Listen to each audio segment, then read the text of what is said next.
Good evening and love to everybody. We've been doing these Wednesdays with Aaron since 1989. It's been a wonderful exploration with Aaron of human and spirit. So we used to gather weekly, now we gather once a month. Many other programs available too. Aaron will talk for a while, then open the floor to questions. For our new friends, when I channel Aaron, this is trance channeling. My consciousness leaves the body, and Aaron incorporates into the body. So it may look like me. Here I am, but it's not me. It's Aaron.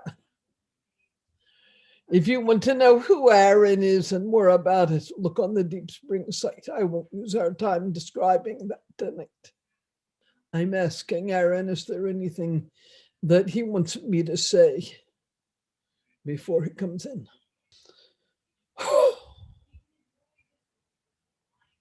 My blessings and love to you. I am Aaron, and I greet you in love and light. I am spirit, you are spirit. You happen to have a heavy density body, which I no longer have. But basically, we are the same. We are spirit. We are light. We are love.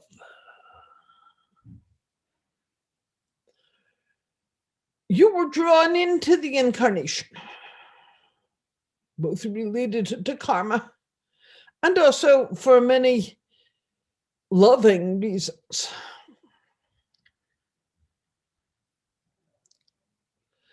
Why did you incarnate? Nobody pushed you. Eventually, you would have needed to take incarnation, but nobody pushed you. You could have taken as long as you needed. You could have waited for an easier time on Earth, perhaps.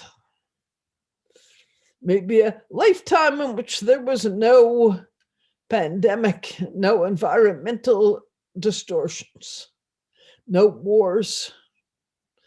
Wouldn't it have been nice to have taken incarnation at such a time? You are here to learn. And you are here to help support the evolution of consciousness on Earth and in the universe. So you did not incarnate for comfort and convenience. You came to learn and also to help consciousness evolve. It's not always going to be easy. Think about a flower arrangement in a vase in the spring. Flowers that are perhaps early spring flowers, the very first things to come out. And you cut a few and put them in a vase. They carry so much light and color, beautiful energy. And yet for many of these flowers, within one day, they will fade and die. Why did they come?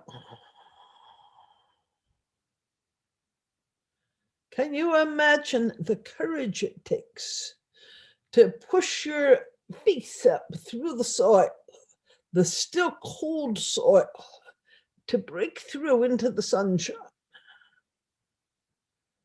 At some level, understanding that you will very quickly perish.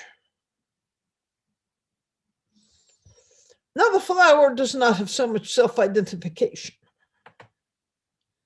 It's connected to all of its kind. So it doesn't think of itself as a self. It just takes joy in opening into the sunshine, loving and being loved. It is a simple, small expression of light. For the human with a much more complex brain and complex history, it's harder.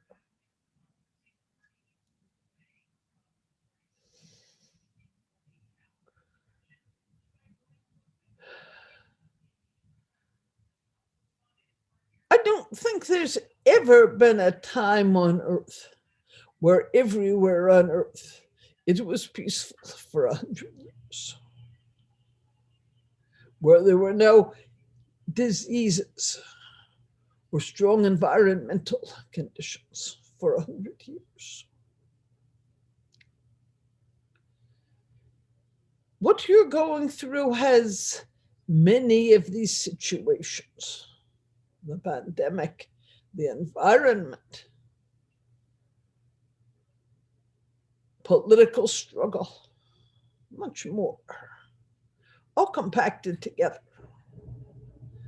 And the struggle is enhanced by the fact that you are asked to socially distance, feeling yourselves to be captive in your homes. I am not suggesting that all the usual entertainment is the most wholesome thing for you. Many of you have chosen such entertainment specifically to avoid the human experience and the pain of that experience. Be that as it may, there is not that easy escape. You can't just pick up and go to the tavern, to the movie or drama play, to a party.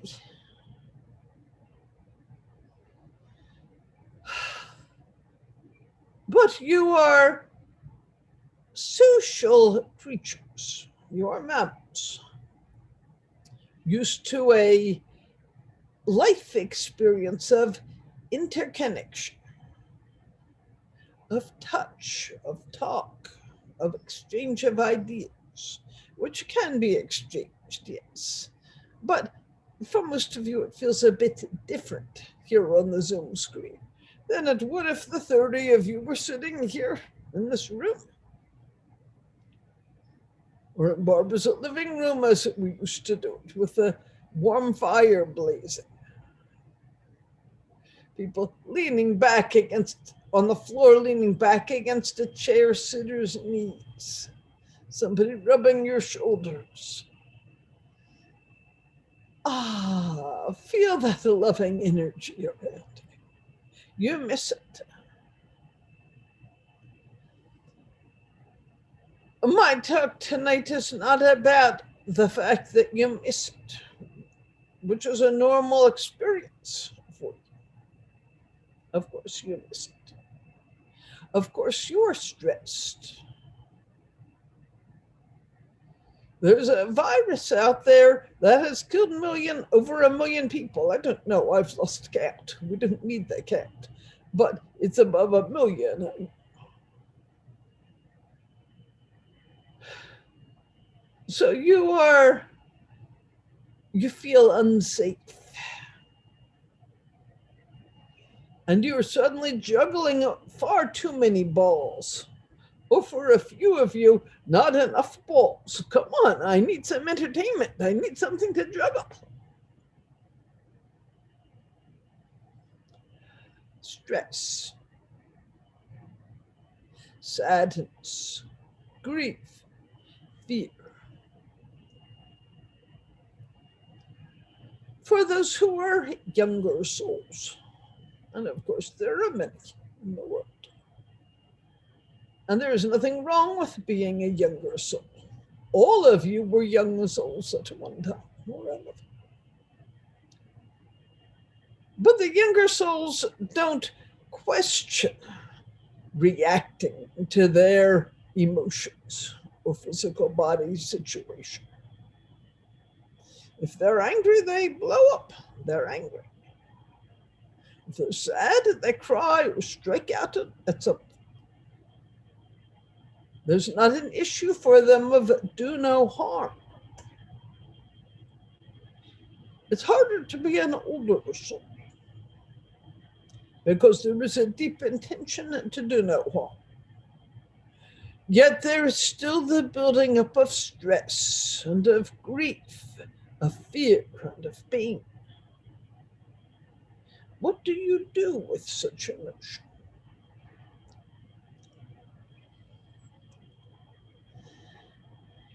Much is pressing in on you. Think if I gave you an orange, round and firm in its beautiful peel. You looked at it and asked, what shall I do with this apple? You're ready to peel it and delight in the fruit. But I say, no, put it under your foot and jump up and down on it. That's a lot of pressure for an orange to take. The skin will split, the juice will pour out. Where is the orange then? Of course, we know the orange still exists. It's simply no longer in a form that you cannot hold it or consider to eat it.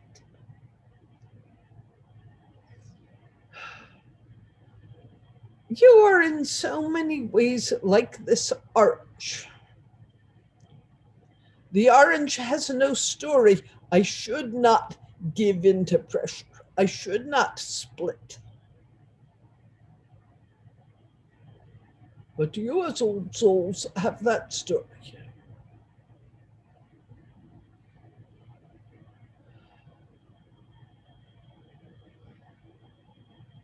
What else can you do with all the pressure besides split and scrunch yourself and juice on the cement? What can you do? Take a minute now. Breathe in, breathe out, and imagine yourself to be an orange.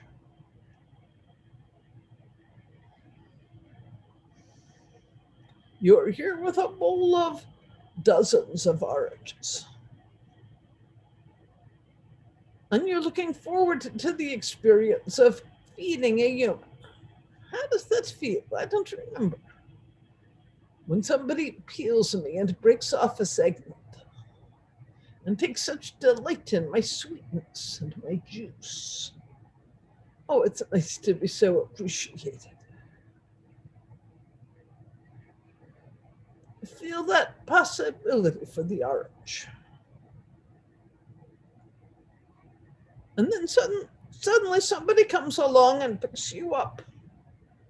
And then a minute later, perhaps intentionally or accidentally, drops you. And drops you in the street and a car runs over you. Scrunch. Does the orange still exist? Yes and no. It's lost its outer form.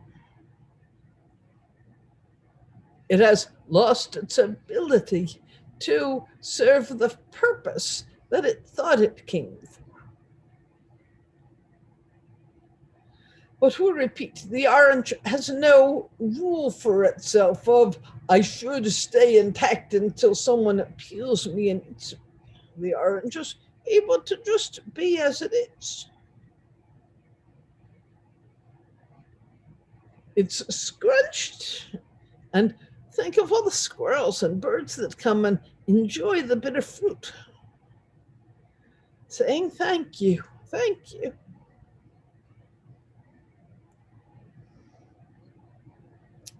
Most of you came with the idea that you would not become scrunched like that arch, that you would maintain your outer form and your inner emotional and spiritual forms, that you would serve a certain purpose.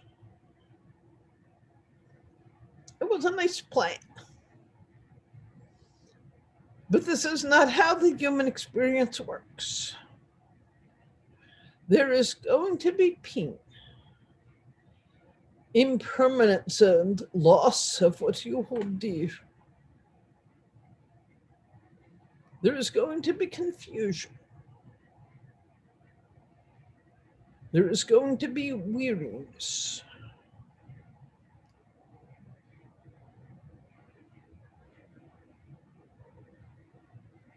In ideal conditions, it's rather easy to rest in a joyful experience and say, oh, human life is so wonderful.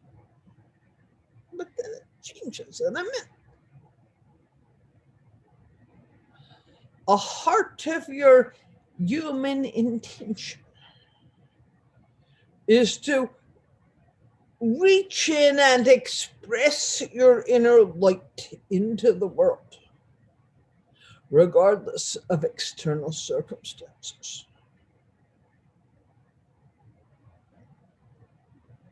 This is how love answers negativity.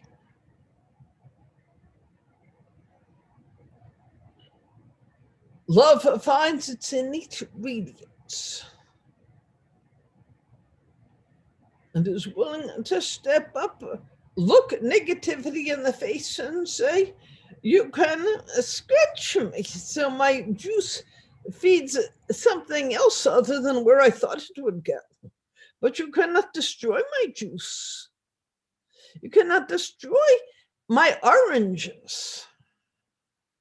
You cannot destroy my humanness. By humanness, I mean that which is awake, grounded, situated into a human form, mind, body, and spirit.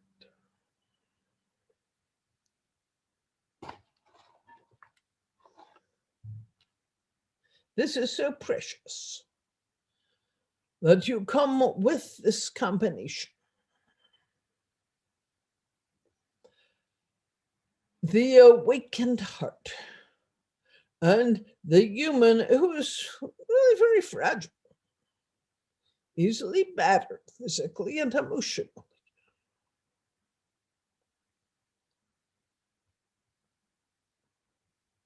We can't say it does not matter. Of course it matters. No one wants to be the orange run over by the car.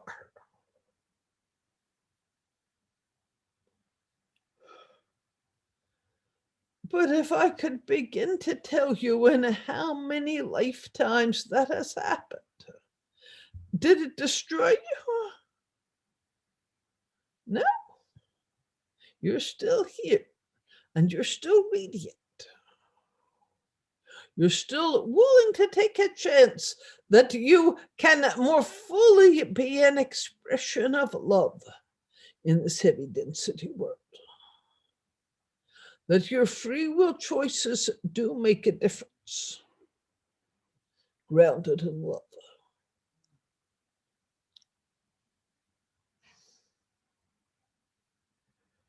How many times do you suppose you've been the flower, plucked, admired for a moment, and then dropped on the earth to die? Been the fruit picked from the tree, and then the one who picked you, seeing a blemish, tossed you on the ground and reached up for another piece of fruit.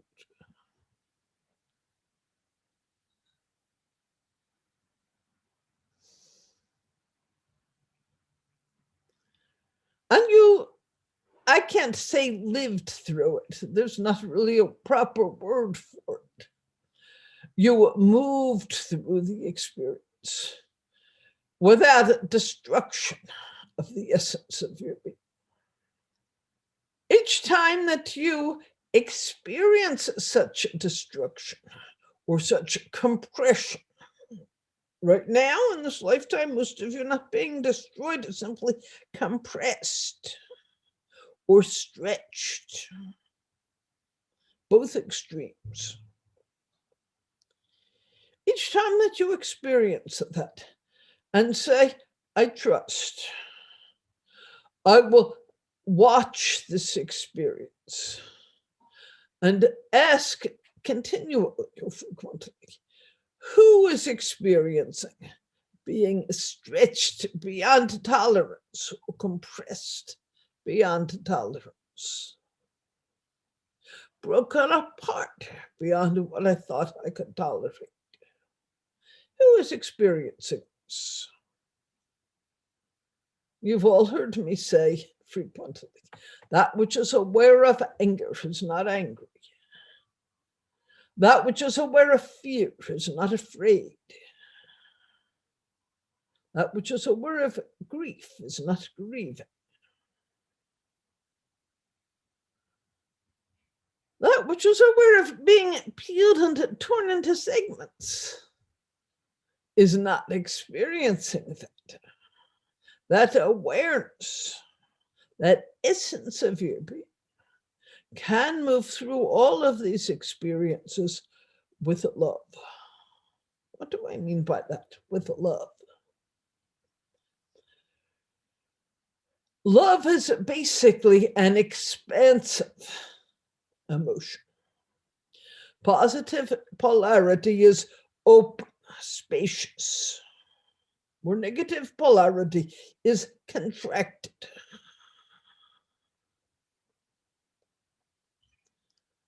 Let's look at a different, similar image.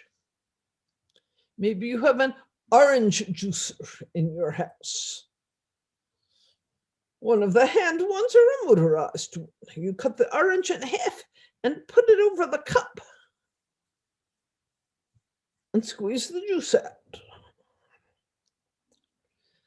Now think about this a minute. Do you think the orange finds that painful?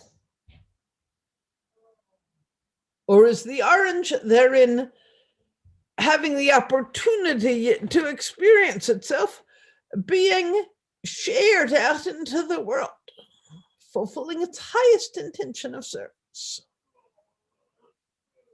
Maybe some of each. I don't have any memory myself of being an orange and how it might have felt to be sliced in half. I'm sure at some level there's a bit of pain. But at another level is the intention to serve.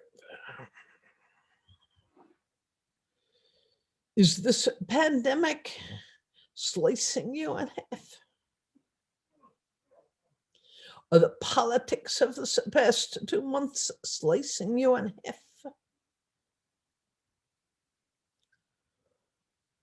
In what way does this slicing, this breaking into the hard outer shell, give you the opportunity to share love in the world, to bring light into the world, to truly know your own innate radiance and let it shine?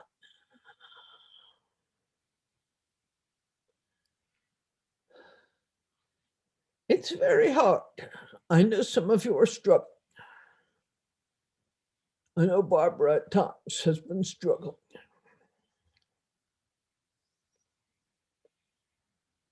The other day, she got up early, about 6, to unlock the door for the caregiver that would be coming. 6:30 maybe, and go back to bed for another hour. She had been up very late finishing things at her desk. So she had only slept for maybe 4.5 hours. It's okay, I'll unlock the door. I'm going back to sleep when I could sleep till 10 o'clock. But when she got up, she saw a message from the morning caregiver for Hal saying, I am stuck in a big snowdrift. I'm off the road. I'm not going to get there. Barbara certainly can take care of Hal herself, but she can't get him up out of bed easily, can't get him dressed.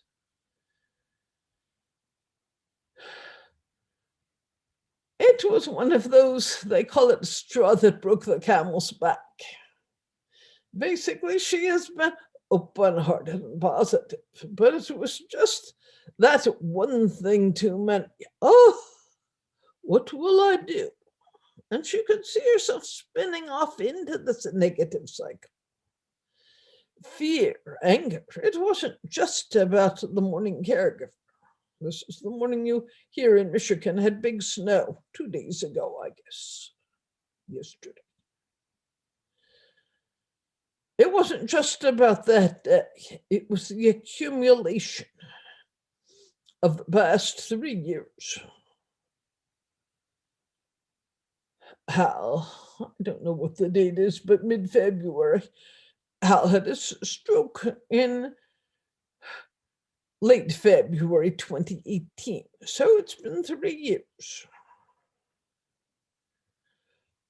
You can lovingly carry just about anything, but it's very hard to carry it when you do not acknowledge the pain you're experiencing, and when there is fear that your pain will seep out into others and harm others, so that that pain is held in. Then one is no longer really acting and speaking lovingly and courageously in a solely positively polarized way, but is rather like an orange that has pulled armor around itself. Now, if the car runs over it, it will just roll over it as a bump. It won't affect the orange and its juice. But nobody can get to that orange to eat it either. Where is the sweetness? So she spent the first 2 hours lining up an alternative caregiver. Finally, by 3 hours, I suppose by 9 o'clock, she had arranged for somebody to come in soon. And then she began to meditate. What have I been holding and not allowing? If I do not acknowledge the anger, how can I really find the love? This was her contemplation.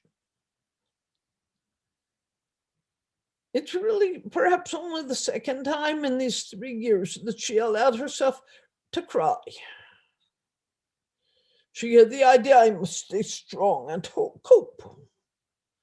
But she allowed her heart to open with tenderness to herself and literally to cry.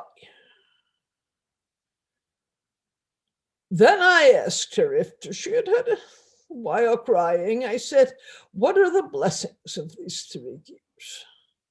And immediately her heart was filled with the blessings. So much she has learned and been able to give. So many joys along with the sorrows.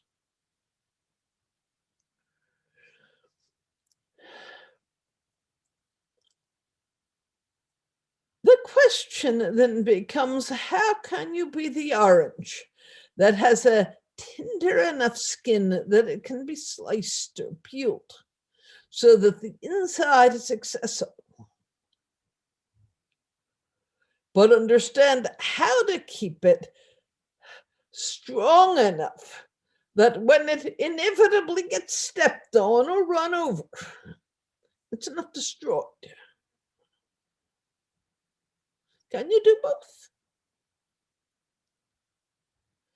This is a true challenge of human experience. To rest in the true self with a heart tender and open, and yet not to fall apart. To keep focused. This is my intention in this lifetime. To be of service, to help move this whole earth into a higher vibration,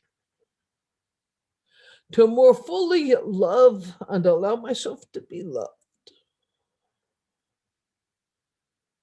to awaken into the truth of what we all are and their interconnection, each to each.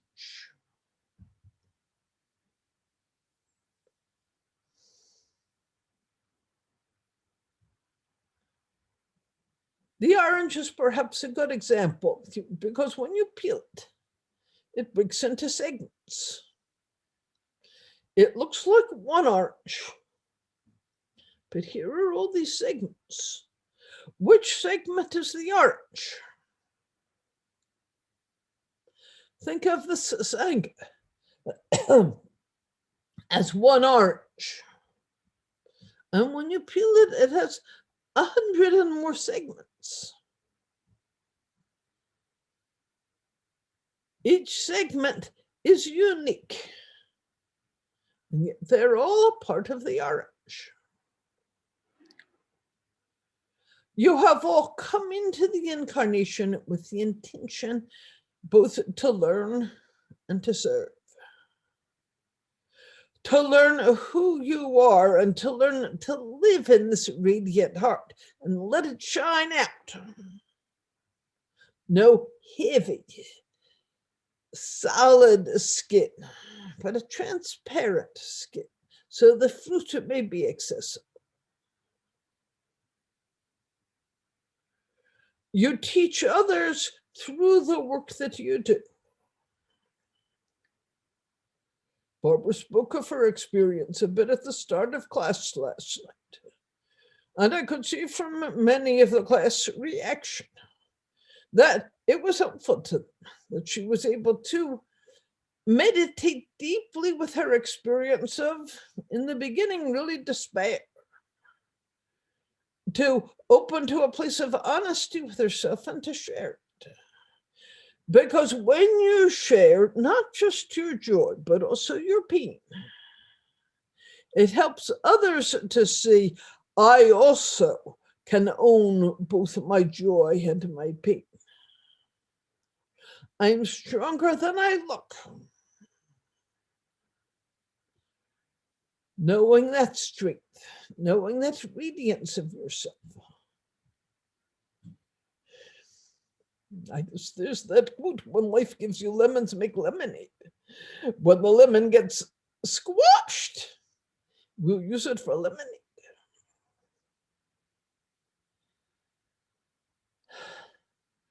You are all so beautiful, and you come with such loving, profound intentions to service and to healing and awakening of the self. Your feelings of frustration, of grief, even of despair, are normal. You are mammals with physical and emotional bodies. There is no such thing as, I should not feel this or that, but rather the invitation to be present with whatever has arisen. This is my experience of this moment. It's pleasant or unpleasant or perhaps neutral. If it's pleasant, I can enjoy it. I can just be present with joy. If it's unpleasant, there's the capacity to be present with that unpleasant experience, with sadness or aversion. Just because it's joyful does not mean you have to grasp and try to hold it. Just because it's difficult does not mean you have to contract. But if there is grasping or contracting, mindfulness notes that. Who is contracting? What is contracting? What is grasping, or who? What is the experience of spaciousness or of contraction? When I contract, can I be aware of the highest essence of my being? Probably not. In spaciousness, can I? Yes. Gradually, you come to know the essence of your being, to awaken. This awakening, it comes in so many ways. An orange lacks the individuated consciousness to reflect philosophically on the experience of being cut in half and squeezed into orange juice. It's simply not a mature enough consciousness to do that. But at some level, it knows the tension of, oh, don't cut me, and then, relax into, yes, I offer myself out there into the world. May everyone taste of my sweetness. Joy. And then it takes a new incarnation. That bit of orange consciousness perhaps moving itself into another orange from that tree. Who knows? The human, we think of the human as being more progressed than the orange. In some ways, that's wonderful, and in some ways, that's very hard. It's not easy to let somebody cut you in half and squeeze you out to feed others. Nor is it something required of you. The human has the capacity to share its orangeness without being destroyed. The orange itself must be cut open, peeled, if it's going to be appreciated for its taste and scent and juice.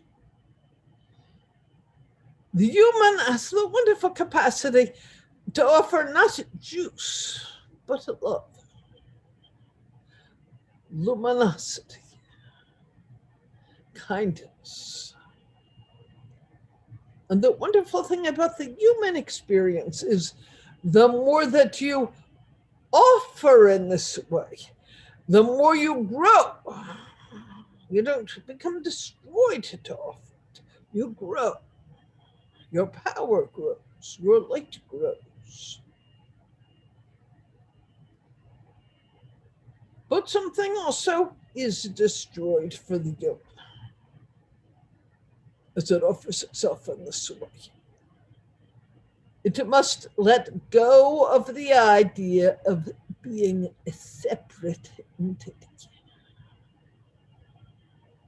It must be willing to know itself as part of everything.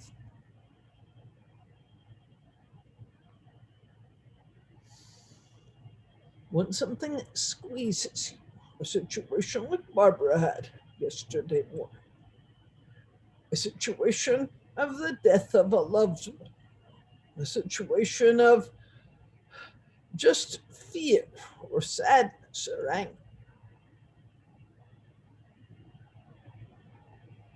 This is part of your juiciness. There's nothing bad about these things, but rather the juiciness of being human, of being able to feel anger and sadness and fear, and to come back into the core of your being, your own deepest light, and know that light is part of everything. To offer that light out. Some of you may have been fortunate enough to have known an older person, perhaps a parent or grandparent or great-grandparent, a neighbor or a friend, who was a truly luminous being in their older years, who even as they were dying of the cancer or simply of old age, retained their luminosity. And the older they became, the less self-ego was there, and the more their light shined. Letting the juice pour out. Why hoard the juice? What good will it do? Put in one way, if your juiciness must die when you die, what good did the juiciness do? Can you really allow that juiciness, that deep love for life, the joy, the luminosity that is you, to shine out, and yet still hold the intention to maintain the self? You're not an orange. You don't need to be peeled and segmented. What does it mean to truly maintain the essence of yourself? Well, knowing that essence is part of everything else. This is the potential of the human. To come to know both its essence and its expressions.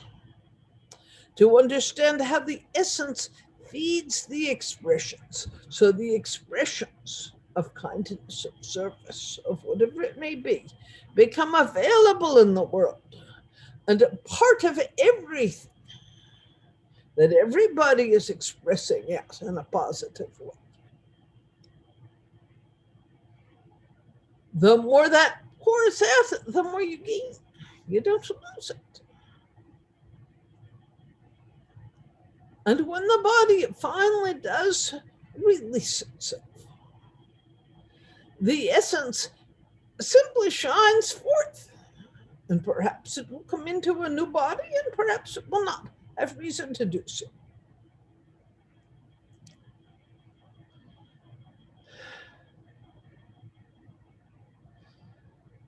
I think this has been a somewhat long-winded way of saying to you,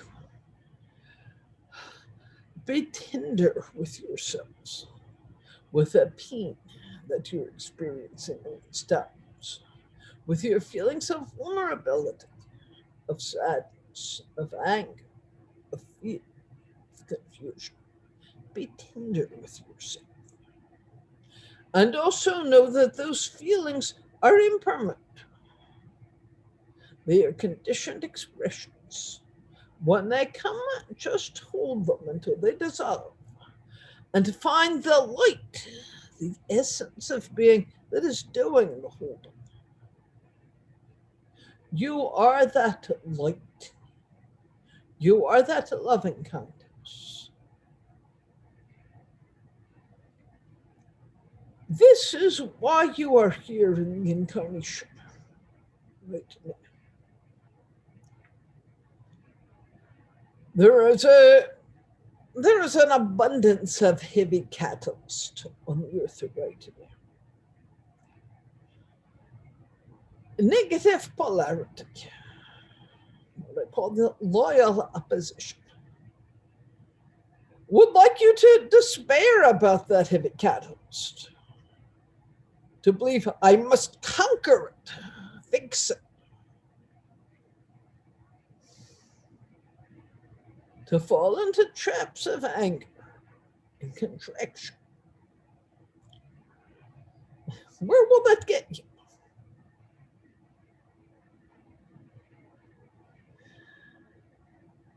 Love would say to you, just hold it in your heart. Let your light shine forth.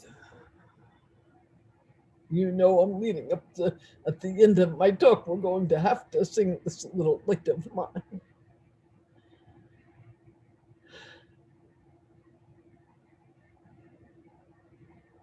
The most positive polarity, the essence of love, will remind you that you are not here to cease negative feelings from arising, but to know that they are simply arisen from conditions and are not the essence of your being.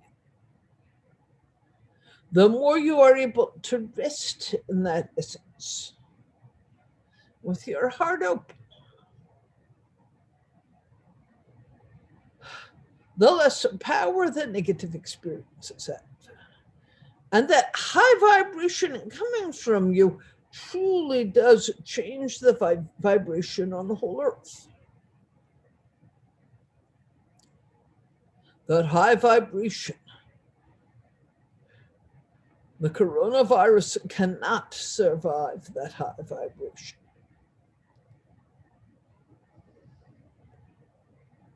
Various planetary systems that are falling apart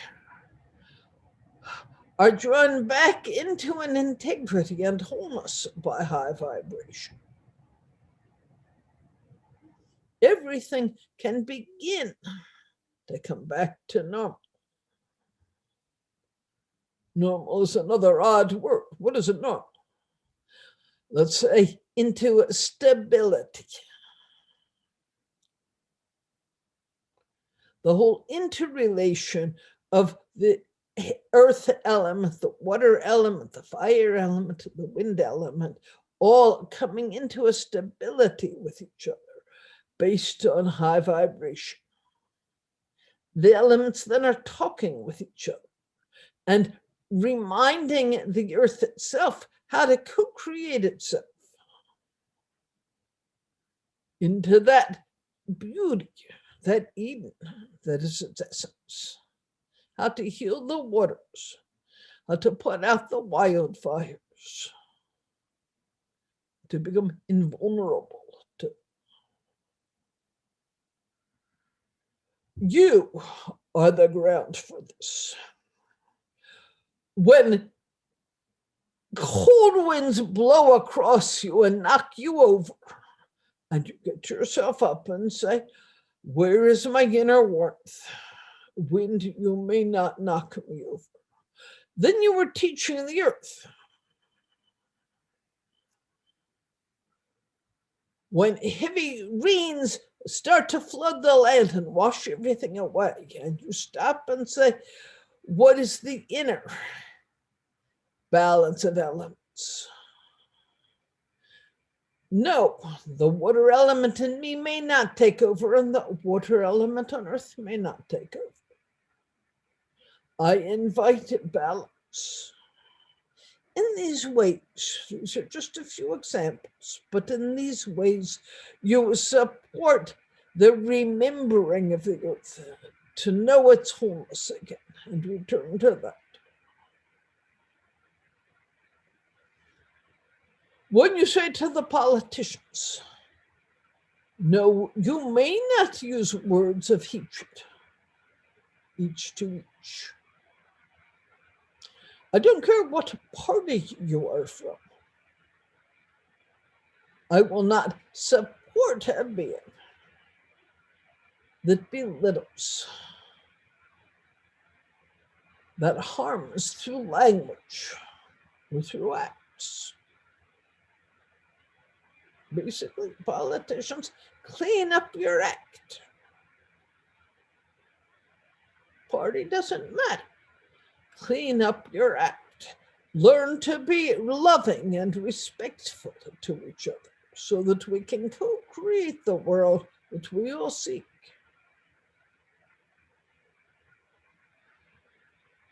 This is your power, my friends. The remembering of this is why you came into the incarnation. You did not come to quite get the idea that somebody might pew you, segment you, and enjoy you. That doesn't destroy you. You came to know your fullness and your power to touch everything, everywhere on this earth, and thus to bring up the vibration of the earth and open the way for a truly high density earth. a vibration of love.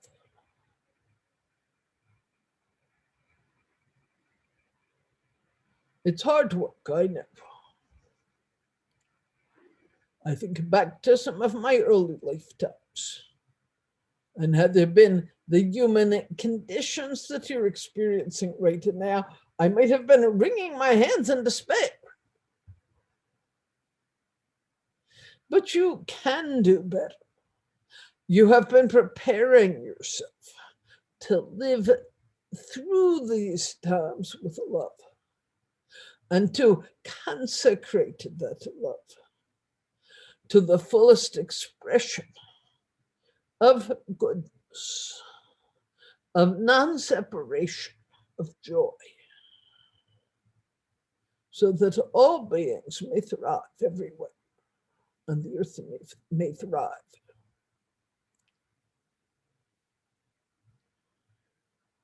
There are so many of us here, right here, invisible to you, but right here, ready to help. Reach out to us. Feel our love and our energy. And instead of thinking, no, I have to do this myself, say, thank you. Ask us, what do you need? We're here.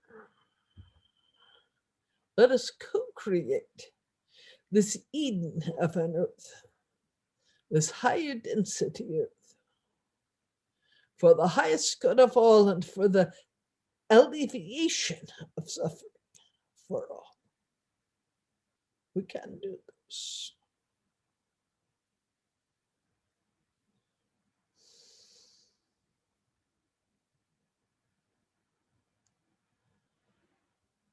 The Dharma Path class last night, we had a guided meditation in which people were invited to experience themselves outside a cave.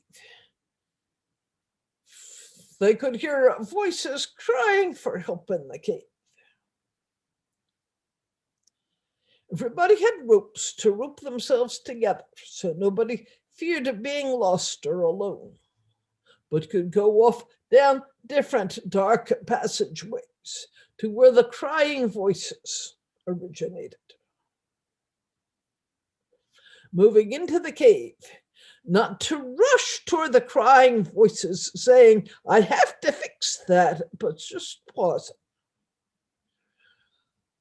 What these voices need is light and love. Where is the light and love that is my essence? Find it and offer it out. You don't have to go personally into those dark places. You let your light and love precede you, moving into the darkness, until there shall be no more darkness.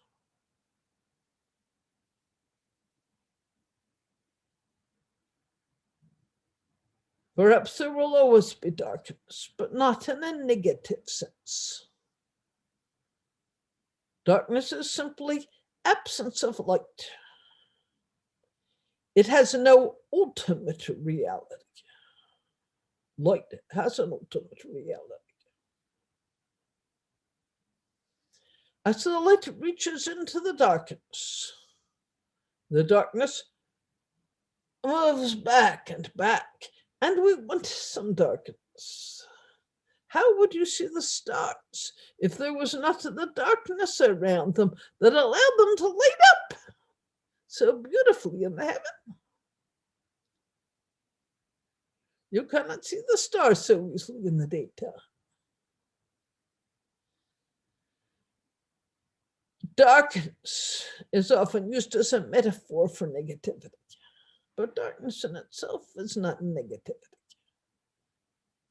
The heart closed so that it cannot allow light into it or allow light out. That form of darkness is the essence of negativity. And it's very painful. So I was asked last night, is there such a thing as perfect darkness? And I've been pondering that today. I think the perfect darkness is the darkness that allows the stars to shine forth, bringing joy and beauty. It is not inherently dark because it can be lit up, but it is the background from which the light shines forth. I'll keep thinking about that to the friend who asked it. Perfect darkness, an interesting question. No ultimate darkness, but perfect darkness, yes.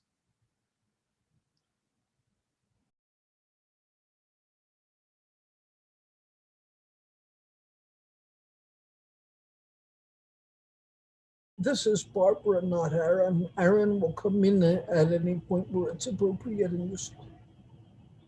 Well, it's always useful to hear from him, but he's giving me a little break from channeling here, letting me speak. My heart breaks open for you. What a painful situation. I can understand your pain.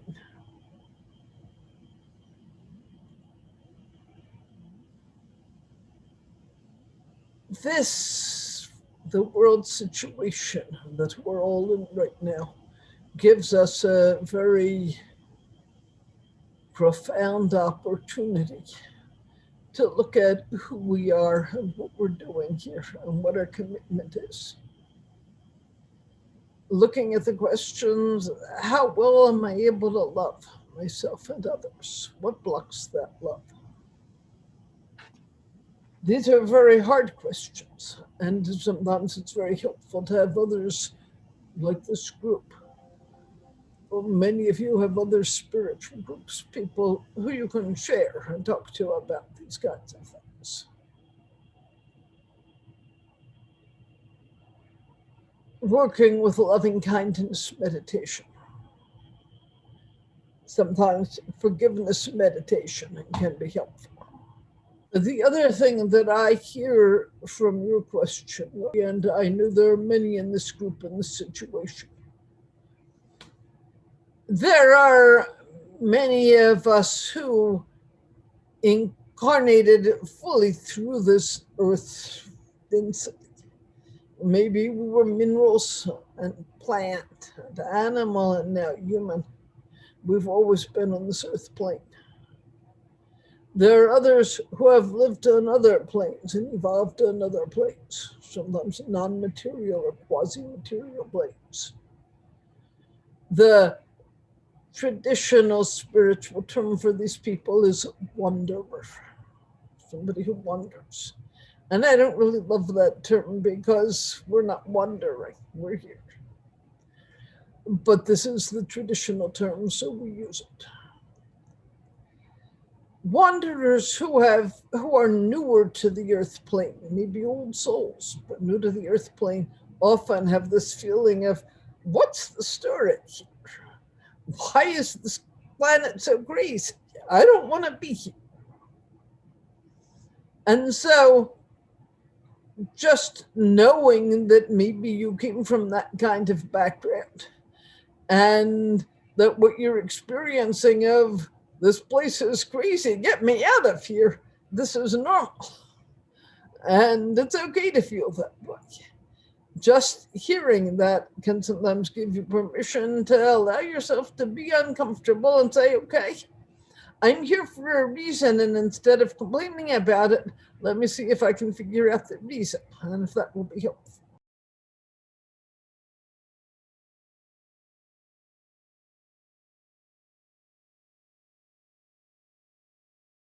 I'm paraphrasing Aaron here, he's not incorporated. He's saying that all souls were not created simultaneously, or one might say it in a different way. If you could picture 10 billion soul eggs there, but not awakened, just resting in this egg, kind of. Yeah, they exist, but they have no consciousness. Okay. When he speaks of an old soul, souls who have been conscious for a much longer period, as opposed to souls that are newly conscious.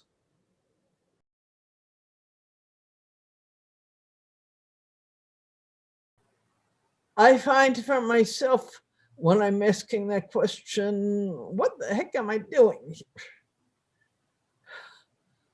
I choose to support love in the universe. If in order to do that, I have to go through this crazy earth experience, okay, I'm not only willing to do it, but I choose to do it because this is what gives me access. I can't bring in love to a place where I'm not willing to go. And I may feel like I'm not capable of bringing in that kind of love. But if I wasn't capable of it, I've learned to trust I wouldn't be here. So I can't give myself that as an out and say, well, I'm not ready to do this. If I didn't come to fail. Aaron keeps saying we did not come to fail. And sometimes it will be easier or seem more successful, but we really don't know how successful. We don't know where we have planted the seeds of kindness and where and when they might flourish. We just do the best we can.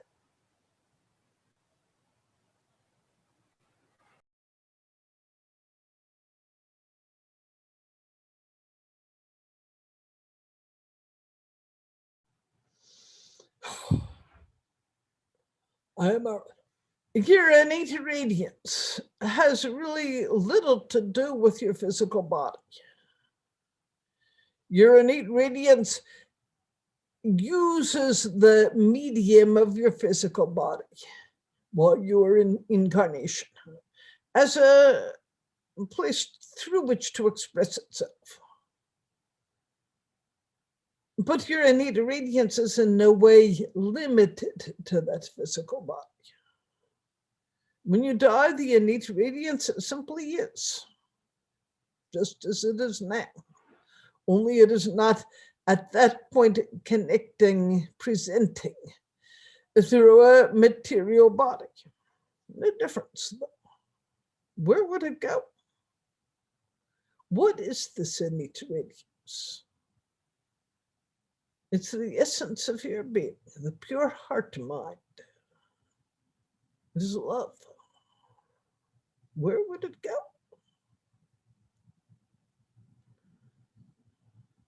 A group creates, I would not say innate radiance. It's a little different. A group's radiance is more conditioned and based on the unconditioned expressions of radiance from its members. But because the group is ever changing, it's more of a conditioned expression of the unconditioned.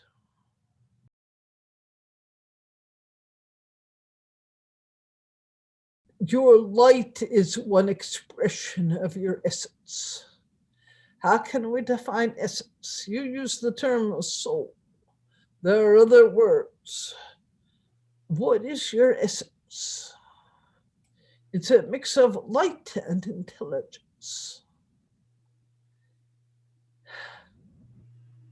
Simply essence. So your light was working together to manifest the workshop. That's part of it. But your intelligence, expressing not just as light, but as energy, was also manifesting.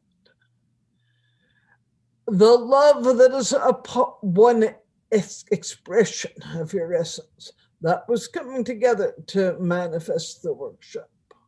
Well, there's different parts of you manifesting, both from the,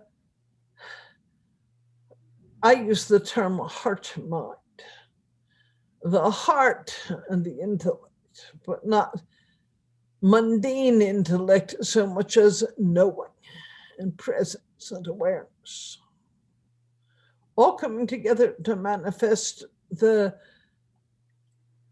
fulfillment of your intentions for the workshop.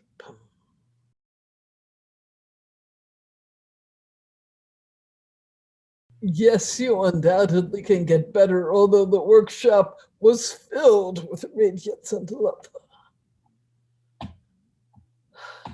The elements, I think the most important element is willingness to release your boundaries and rest in a trust of each other's highest intentions. Your willingness to watch any hardness that comes up in you that others may feel and it would cause them to retreat. So the more mindfulness granted in love that there is, the higher level of intention the group can manifest.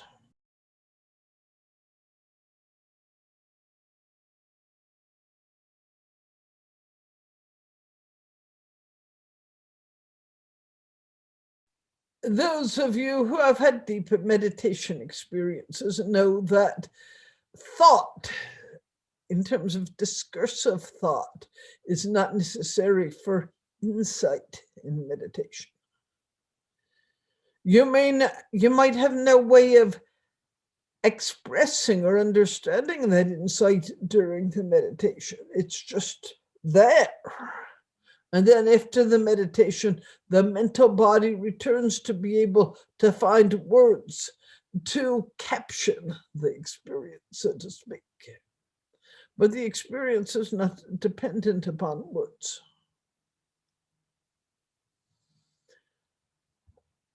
I think that as you mature spiritually,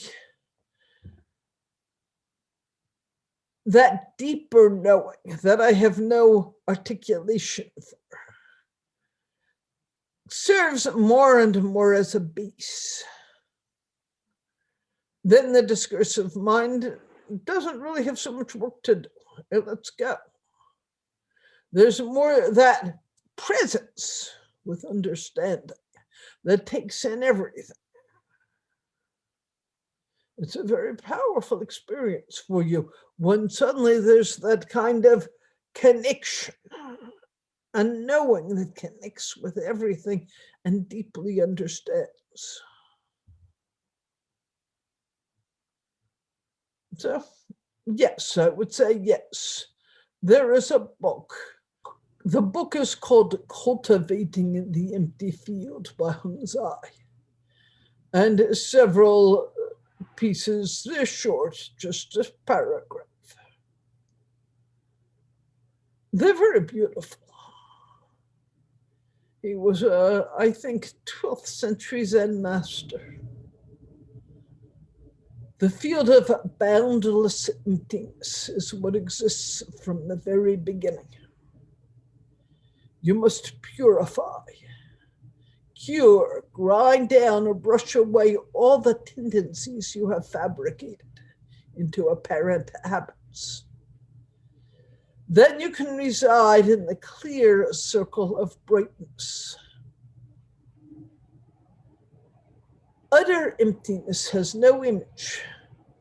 Upright independence does not rely on anything. Just expand and illuminate the original truth, unconcerned by external conditions. Accordingly, we are told to realize that not a single thing exists.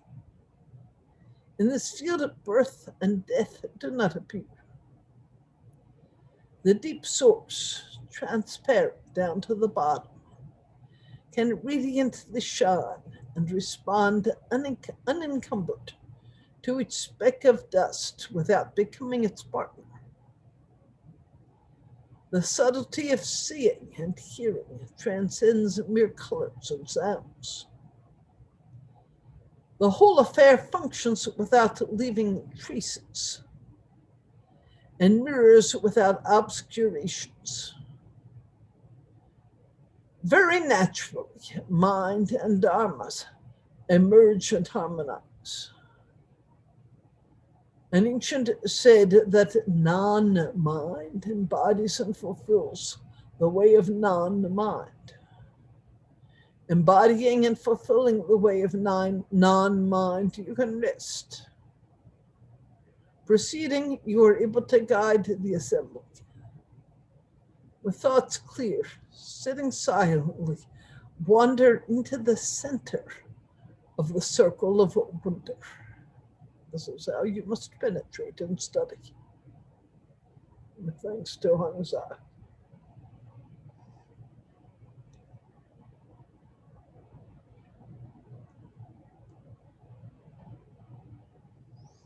I think I'll read one more. Simply drop off everything.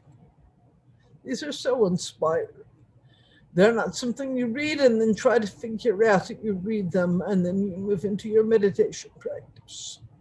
And just let them sit there and permeate your being. Simply silently dwell in the self. In true suchness, abandon condition. Open-minded and bright without defilement, simply penetrate and drop off everything. Today is not your first arrival here. Since the ancient home, an eternity ago, clearly nothing has been obscured.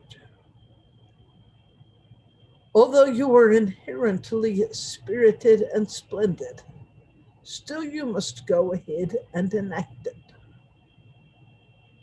When doing so, immediately display every atom without hiding a speck of dirt. Dry and cool, in deep repose, profoundly understand. If your rest is not satisfying, and you yearn to go beyond birth and death, there can be no such place. Just burst through, and you will discern without thought dust, pure without reasons for anxiety. Stepping back with open hands. It says giving up everything. I would say offering up everything. Is thoroughly comprehending life and death. Immediately you can sparkle and respond to the world. Merge together with all things. Everywhere is just right. Accordingly, we are told that from ancient to modern times, all dharmas are not concealed, always apparent and exposed.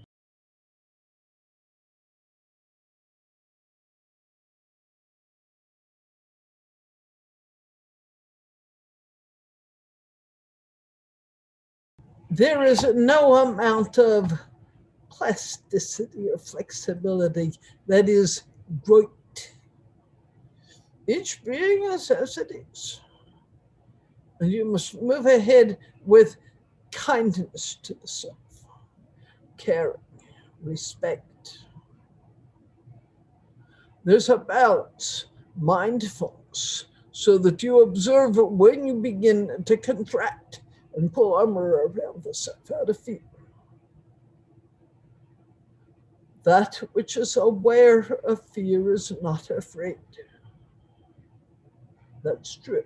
And yet there is still fear. And you can say, well, I'm not afraid.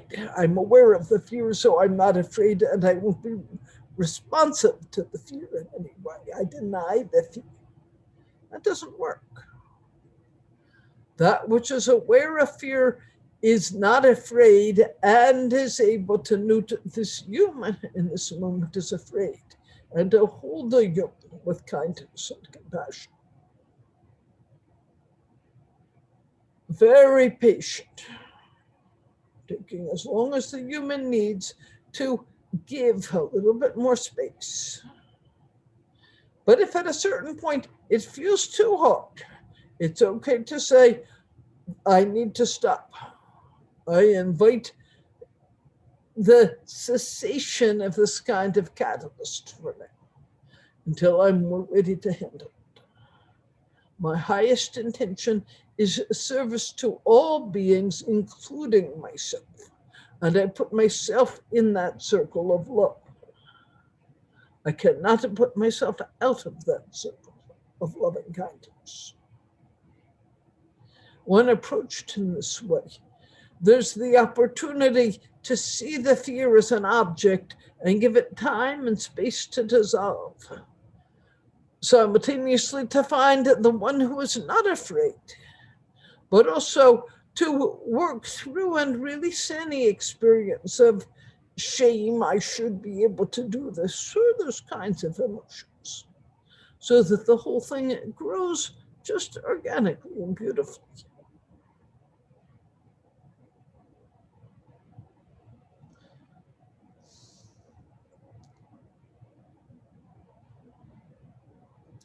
It's a hard question, Toby, and one that many people face. Thank you for bringing it up.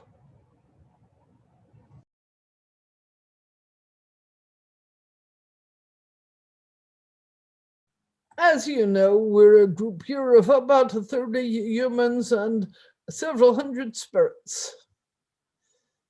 Entities here, curious or excited, enthusiastic about what we're sharing. Maybe some that say, shh, don't let them talk about that. They may learn to love them more. We don't want that. There are always going to be positive and negative, more positively polarized and more negatively polarized entities present. It doesn't matter whether they're human or, at this point, not to you. Those of you who have worked in an office workplace know that there are some people who are very helpful and supportive, and some that are constantly negative. Human or spirit, it doesn't matter.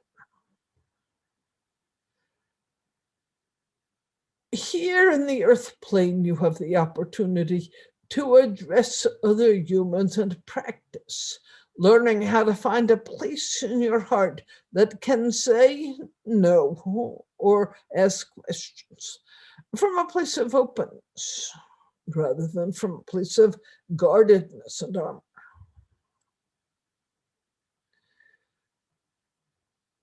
The human work with entities, positively or negatively polarized entities, is the same. It doesn't really matter whether there's a body or not. Just as in the workplace, there may be some bullies who, if you show fear, try to push you around, who try to take over and manipulate because of their own fear and limited understanding of who they are. So they need to try to push themselves on people, and they become bullies. Spirit is not exempt. The gremlins that I speak of are simply a spirit that has not matured to the point where it's able to hold a positive polarity. And when it sees something that seems to be flowing and people are getting excited, enthusiastic about it, they try to throw a wrench in the works, as the saying goes, to create distortion. You handle it no differently than you would with humans. Just know. Not just know. You may not do that. I offer you light and understanding, and my heart is open to you, but I set a firm boundary. You may not wreck what we are creating. No. So this, I understand your question about the Greek evil one, Satan, whatever you might call it. I'm not denying that there is negativity that is very strong. But we just keep practicing, and generally life brings us right to the edge of what we're capable of working with, and maybe just a little beyond. until we learn to respond to that kind of negativity with an open heart and with kindness that still is able to clearly say, no, you may not do no harm. I hold my light out here. I offer you that light. If you choose not to take it, it's your choice. But you may not throw your darkness, your service to self, fear, and anger at me. I do not accept that. Simple as that. I do not accept that.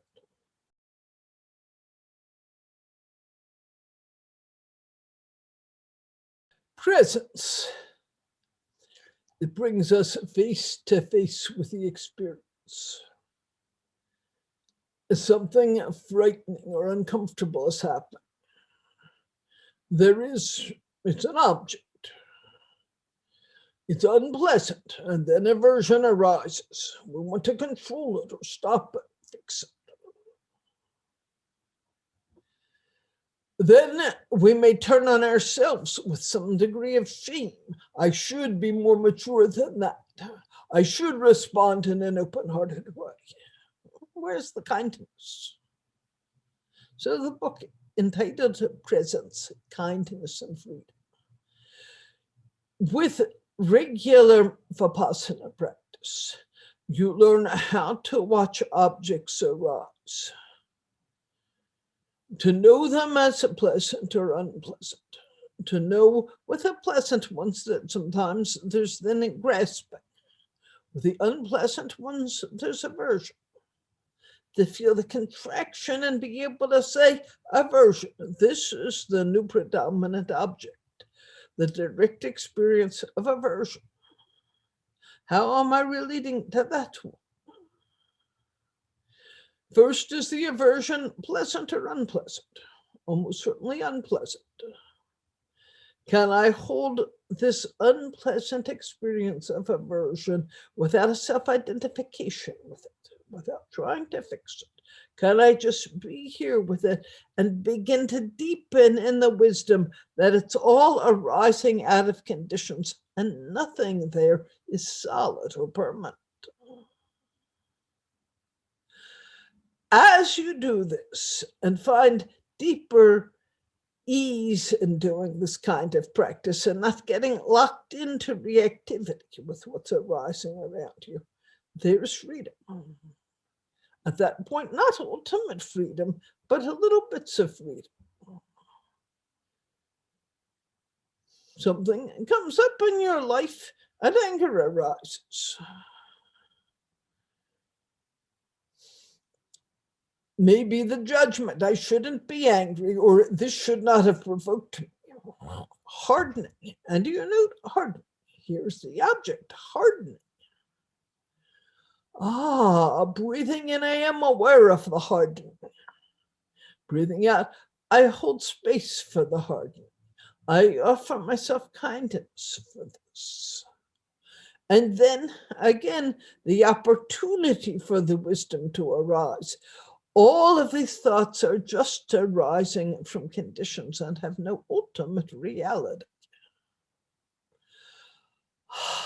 I choose to let it go and return to the loving heart.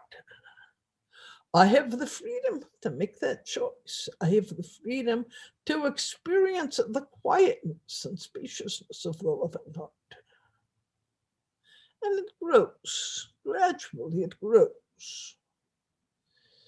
I'm not going to ask for a show of hands, but if I were to ask, how many in this group have experienced this kind of stepping into freedom? About 80% of maybe many more, but I know, from those I know, I would say at least 80% of you would say, oh yes, I've experienced that. These are the people who have been doing this kind of mindfulness practice, Vipassana, for many years, and it offers great results. One thing that's wonderful is you don't have to practice it for years to begin to see freedom. The freedom expands exponentially. Am I pronouncing that right? I guess so. Utter spelled it correctly. It expands. You start with a little more freedom, and then suddenly you have a bit more freedom, and suddenly a bit more. I know of no more wonderful way to devote your human life than to increasing that kind of freedom for yourself and all beings. Thank you for the opportunity to speak about something which I am passionate about. My blessings and love to you all. Thank you for being here with me tonight. I have enjoyed your company and hope you have found something worthwhile to take away from our gathering. I'm going to return the body to Barbara.